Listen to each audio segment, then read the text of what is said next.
ಅಲ್ಲ ಒಬ್ಬೊಬ್ರದ್ದು ಒಂದೊಂದೇನು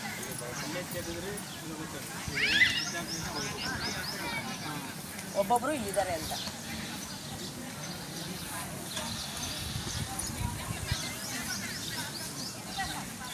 ಓಂ ಶಾಂತಿ.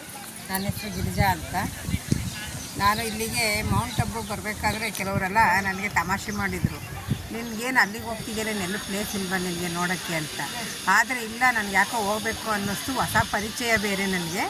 ಅದೇನು ಅನಿರೀಕ್ಷಿತವಾಗಿ ಅಲ್ಲಿ ಹೋಗಬೇಕು ಅಂತ ನಮಗೆ ಕಾಂಟ್ಯಾಕ್ಟ್ ಮಾಡಿದಾಗ ಆಯಿತು ಅಂತ ಒಪ್ಕೊಂಡು, ಆಮೇಲೆ ಕರ್ಕೊಂಡೋಗೋ ಅಂತ ಅಣ್ಣವರು ಇಲ್ಲ ಅಲ್ಲಿ ಯುದ್ಧ ನಡೀತೈತೆ, ಹೇಳೋಕ್ಕಾಗಲ್ಲ, ನಿಲ್ಲಿಸೋ ಪ್ರಯುಕ್ತ ಇದೆ ಅಂತ ಹೇಳಿದ್ರು. ಆಗ ನನಗೆ ಮನಸ್ಸಿಗೆ ತುಂಬ ಬೇಜಾರಾಯಿತು. ಎಂಥ ಅವಕಾಶ ಕಳ್ಕೊಂಡ್ವಲ್ಲ. ಹೋದ ವರ್ಷದೆಲ್ಲ ಹಾಕಿದ್ರು ಅವರು ಯೂಟ್ಯೂಬ್ನಲ್ಲಿ.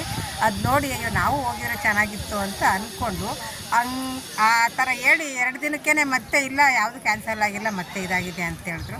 ಅದನ್ನು ಕೇಳಿ ನನಗೆ ಭಾಳ ಸಂತೋಷ ಆಯಿತು. ಆದರೂ ಇಲ್ಲಿಗೆ ಬರಬೇಕಾದ್ರೆ ಭಾಳ ಮನಸಂತೋಷವಾಗೇ ಬಂದೆ. ಅದು ಕೆಲವಾರು ನೋವುಗಳನ್ನು ತೊಗೊಂಬಂದಿದ್ದೆ ನನ್ನ ಮನಸ್ಸಿನಲ್ಲಿ.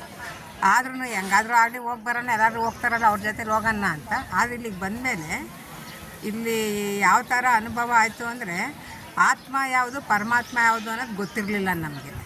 ಇಲ್ಲಿ ಹೆಚ್ಚಿನ ಬೆಲೆ ಇರೋದು ಆತ್ಮಕ್ಕೆ ಹೊರತು ಶರೀರಕ್ಕಲ್ಲ ಅನ್ನೋದು ನಮಗೆ ಅನುಭವ ಆಯಿತು. ಮತ್ತು ಆ ಶರೀರಕ್ಕೆ ಏನಿದ್ರು ನಾವು ಬೆಳೆಸ್ಬೇಕು ಅಷ್ಟೇ, ಅದಕ್ಕೆ ಆಹಾರ ಕೊಟ್ಟು ಬೆಳೆಸ್ತೀವಿ. ಆತ್ಮಕ್ಕೆ ನಾವು ಜ್ಞಾನ ಅನ್ನೋದನ್ನು ನಾವು ಎಷ್ಟು ಬೆಳೆಸ್ಕೊಳ್ತೀವೋ ಅದು 4 ಜನಕ್ಕೆ ನಮ್ಮ ಉಪಯೋಗ ಮಾಡೋ ಅಂಥ ಶಕ್ತಿ ನಮಗೆ ಬರಬೇಕು. ಕೆಟ್ಟ ಕೆಲಸ ಮಾಡೋದ್ರ ಬಗ್ಗೆ ಯೋಚನೆ ಮಾಡಬಾರ್ದು.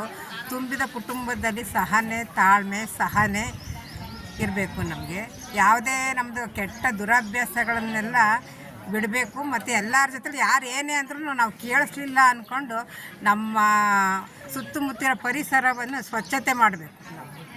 ಮನೆಯಲ್ಲಿನೂ ಅಷ್ಟೇ ಪರಿಸರ ಮತ್ತು ನಮ್ಮ ಕುಟುಂಬ ಚೆನ್ನಾಗಿದ್ದರೆ ಇಡೀ ಪ್ರಪಂಚನೇ ಚೆನ್ನಾಗಿರುತ್ತೆ. ಇಷ್ಟು ಹೇಳಿ ನಾನು 2 ಮಾತು ಮುಗಿಸ್ತೀನಿ. ಓಂ ಶಾಂತಿ. ಓಂ ಶಾಂತಿ.